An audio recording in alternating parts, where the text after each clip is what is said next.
Good morning and welcome to Living Local 15. I'm your host, Jessica Williams, and thank you so much for joining me on this lovely Wednesday. As you all know, Mother's Day is this weekend, and I am so excited to share that we are doing a mega Mother's Day gift card giveaway. We are giving away $200 worth of prizes on our social media. You could win a $50 gift card to Joseph DeQueese, Copper Spoon, Mercado, or Invent's Nail Spa. This is the perfect opportunity to treat your mother to a fabulous gift. How do you enter? It's simple. Head to Living Local 15 on our Facebook and Instagram page and follow the instructions on the post. And bonus, if you enter on both our Facebook and our Instagram, you'll get a double entry. This contest will last for 24 hours. Enter now. The drawing closes tomorrow at 11 a.m. We will then name our winners on Thursday at 12 p.m. And then you can come pick up your prize at WANE TV on Thursday or Friday. Now it's time for the show. Today we are discussing Broadway with the Annie cast member and Fort Wayne native Nick Abbott. He joins me in studio to talk about the Broadway show coming to the Embassy Theater. It's also Women's Wealth Wednesday, and we are discussing Roth IRAs with Foster Financial. And later, the CEO of StoryTerrace is here to discuss how to become an independent author. Let's get started. Fashion, food, and fun. You're watching Living Local 15 with your host, Jessica Williams.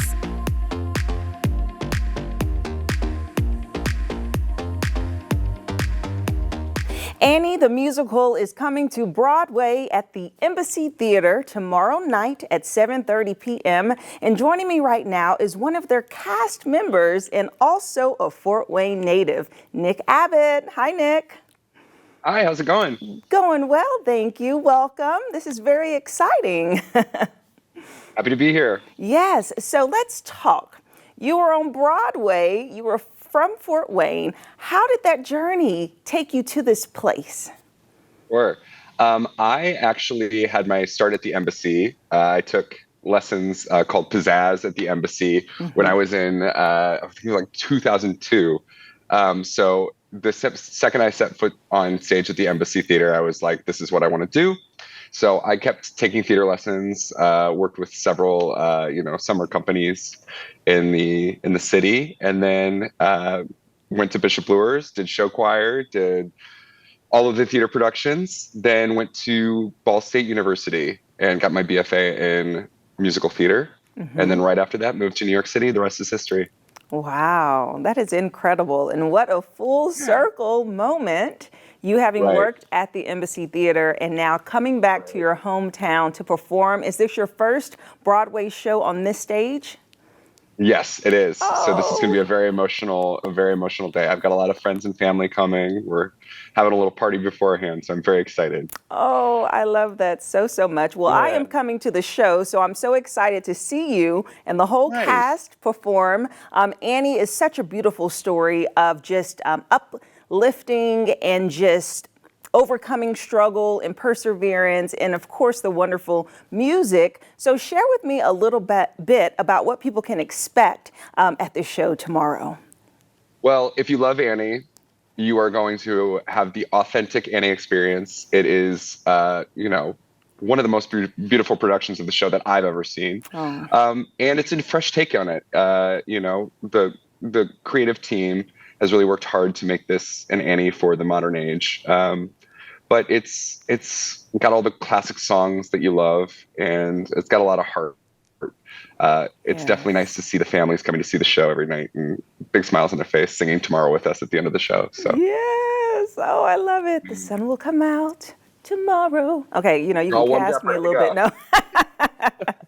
No, I love it. And what a monumental year for Annie. So last year, the whole production just celebrated 45 years, 45-year anniversary since the original Broadway show happened at the Alvin Theater. So that's so exciting to be on this wave. So share with me, how has the journey been just as you have been touring and experiencing each and every city? It's been wonderful. It's something different in every city. Every city welcomes you in their own way, right? I actually keep a water bottle with some of the places that I've been just on the tour. And it's nice little memories from the different spots. We've experienced a lot of different weather across the year, and a lot of really, really unique spots, places that you wouldn't go to, maybe otherwise, but wonderful, wonderful places that I actually can't wait to get back to. Yes. Yeah. That's awesome. So share with me about your character. So you play Drake, okay, and then you also understudy for several other characters. So share with us a little bit about your role. Yes. So Drake is the butler of the Warbucks mansion. He runs the household, and he's very, I think at the beginning of the show, uptight. And this little girl comes into the mansion and wins over everybody's heart, as she does. And by the end of the show, he's on board, and he's fallen in love with her just like everybody else has. So. That's great. And I remember that character being a bit older. So did they have to put you in costume, give you a little gray hair? It's all acting. It's all acting. Okay. I love that. No, I get to use my natural hair in the show, which is nice. And when I also get the wonderful opportunity to understudy two wonderful actors as FDR and Warbucks in the show too, which has also been really, really fun. Wow, that's pretty incredible. Have you had to step up and play either of those roles? Yes, I went on for FDR in Detroit, actually, a few weeks ago in Detroit. Yes. Wow. So it was a wonderful experience. A lot of fun. A lot of fun to have different things going on in the show. Yeah. Anytime. So that's great. Keeps it fresh. And I think something that I just love about your journey is that you started here, right? And so it really just shows how following your dreams can really lead you to your destination. And so if anyone's watching right now that want to pursue musical theater or just any other ambition, what advice would you give them? Just keep practicing at it. If you love it, know everything you can about it. For anything that you do, practice. Throw yourself into it. If there's an audition you want to go to it. If there's a voice lesson you want to take it. Really starting early and really honing your craft at an early age. It's never too early to start. It's never too late either. If there's somebody who goes to see the shows at the Embassy or goes to see shows at the Civic, or it's never too late to audition or to pursue that. There are people on this tour that were chemistry majors and now are on a Broadway national tour. So it's one of those beautiful things that brings us all together. I love that. I love that so much. Never give up and just go for it. Thank you so much, Nick. Thank you. And break a leg tomorrow. Thank you. At the see you tomorrow night. Yes, and I'll see you tomorrow night. It's a pleasure. If you would like more information about Annie, the Broadway production, you can head over to the Embassy Theater website to get your tickets. The show is tomorrow night at 7:30 p.m., and we'll be right back. Follow us on social media at Living Local 15.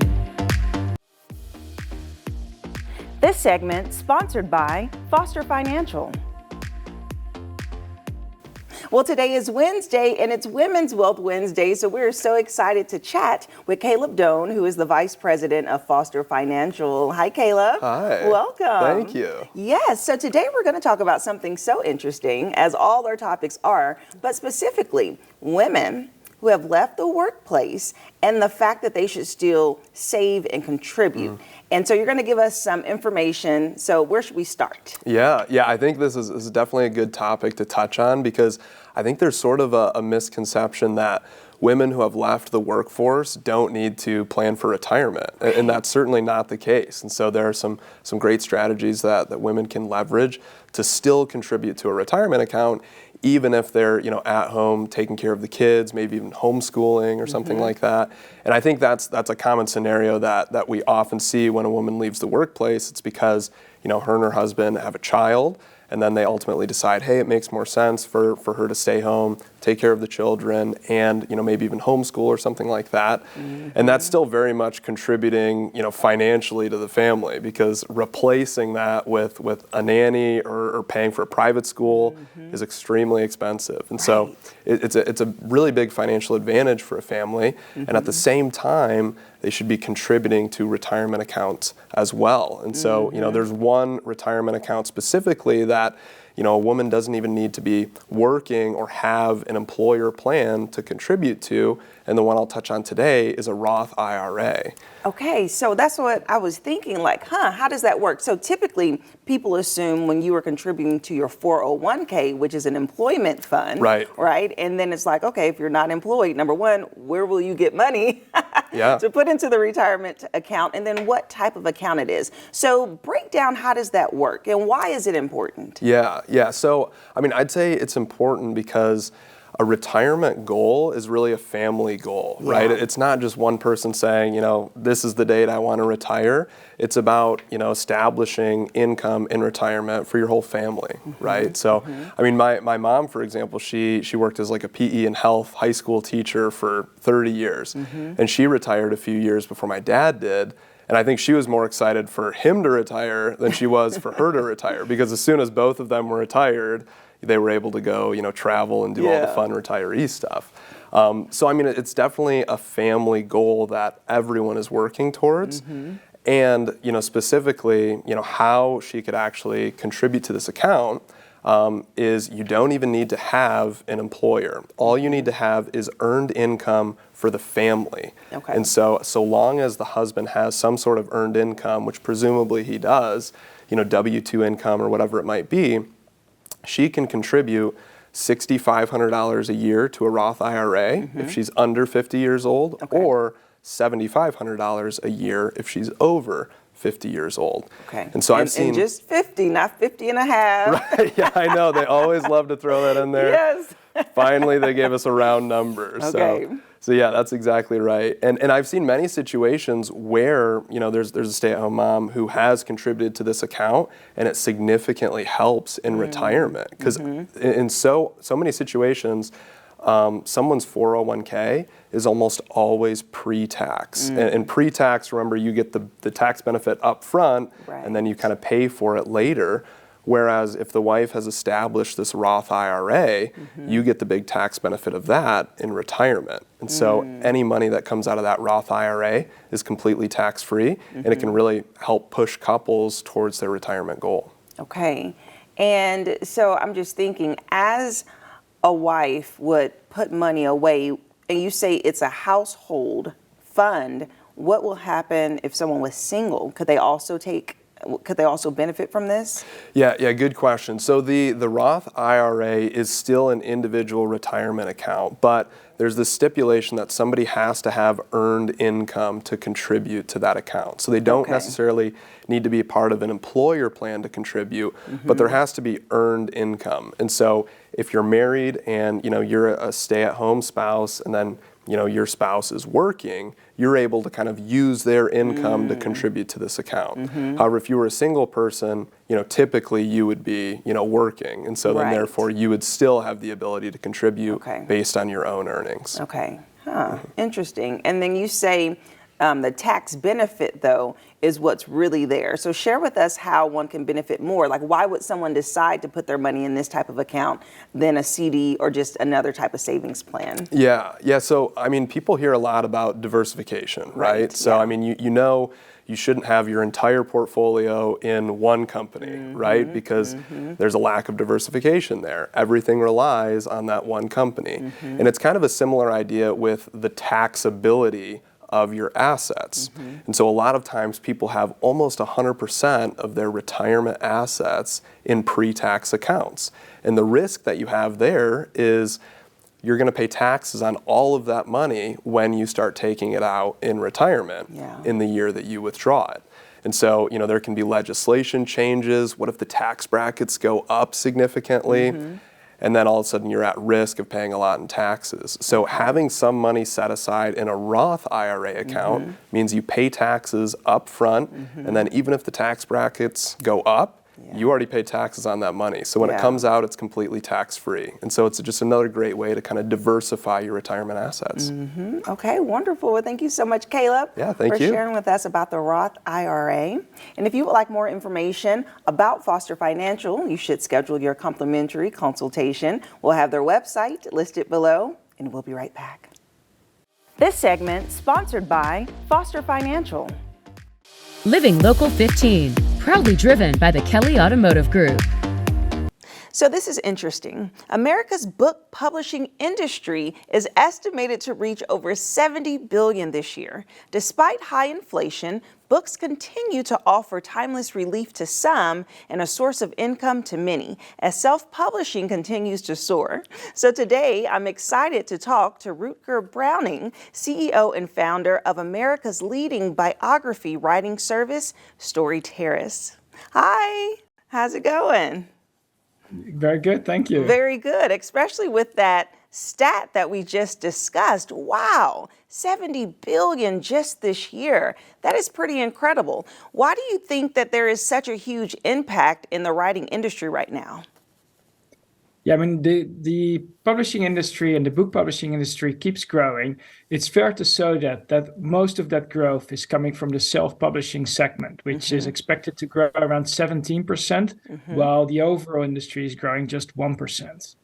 Oh, wow. Okay. And so right now, people are just getting more and more empowered, right, to write their story. And I feel that it's something that has been evolving over time. Correct. Yes. I mean, we help people to write their memoirs, and our business has been growing, tripled over the last 3 years, and we're seeing more and more interest of people that want to capture their story, whether that is to keep within the family or to self-publish. And I think that trend is changing because you used to hear these types of books being written by celebrities, right? High figures, people who want to kind of share a tell-all or their personal journey throughout their career. And now people are empowered on a more individual, personal basis to share their experiences and really their own personal stories, and people want to read it. Absolutely. I mean, just last year alone, over $500 million in royalties was paid out by Amazon to self-published authors, which includes memoirs as well as fiction.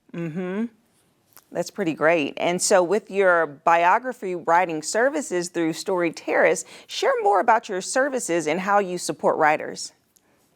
Yes, what we do is we match our clients with a writer that really fits with them. We look at their professional background, their cultural background, their personality, their location, and we match them with the right writer. And that writer interviews them about their life, and then through a series of steps, turns that into a manuscript and into a book, which some of our clients publish to the world, especially through Amazon, which is the dominant self-publishing platform. But many of our clients also just keep it for family and friends. Right. And as you said, Amazon is just such a huge platform and really, I feel, has made the biggest impact with personal and individual writers, people not so much having to rely on publishing companies, that they can get their story out by self-publishing. So just over the past couple of years, how have you seen that trend spike?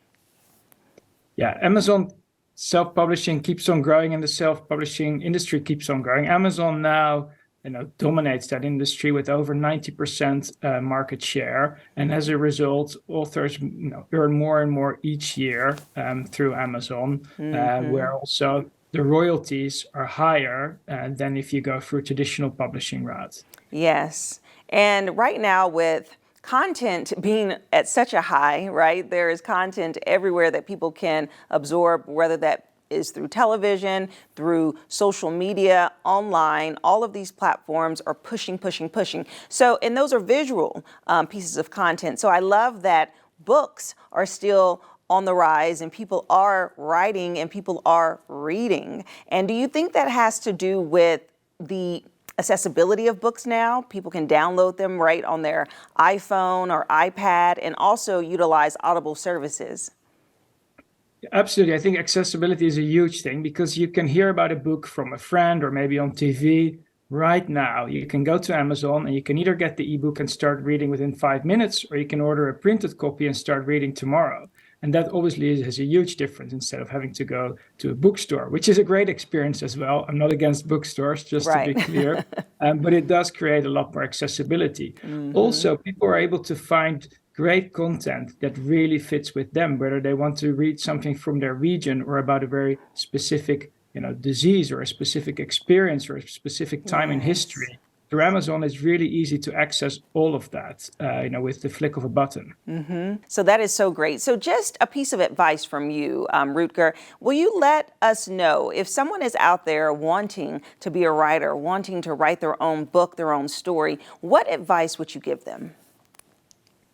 The best advice I can give is to set aside a certain amount of time each day. It can be as little as 15 minutes. And just write. Don't worry about what you write, whether it's good or not good.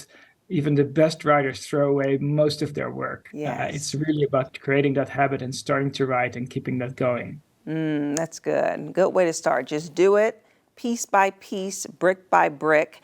And at what stage of someone's writing career should they look into your services and see if StoryTerrace is right for them?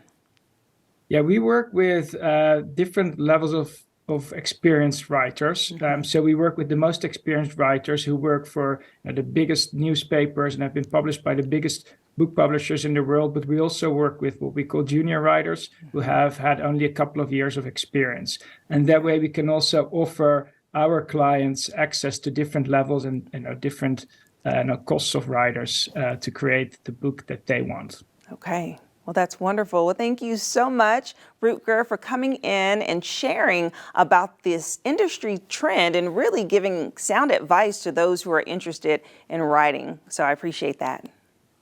Great pleasure. Absolutely. If you would like more information about StoryTerrace, we'll be sure to have their website listed below, and we'll be right back. Thank you so much for tuning in today. You can rewatch episodes of Living Local 15 on WANE.com or by downloading the WANE app. And don't forget to enter our drawing so you could win over $200 worth of prizes for your mother. Just head over to our Facebook and Instagram page. I hope you have an amazing rest of your day, and I look forward to seeing you here tomorrow. Bye-bye.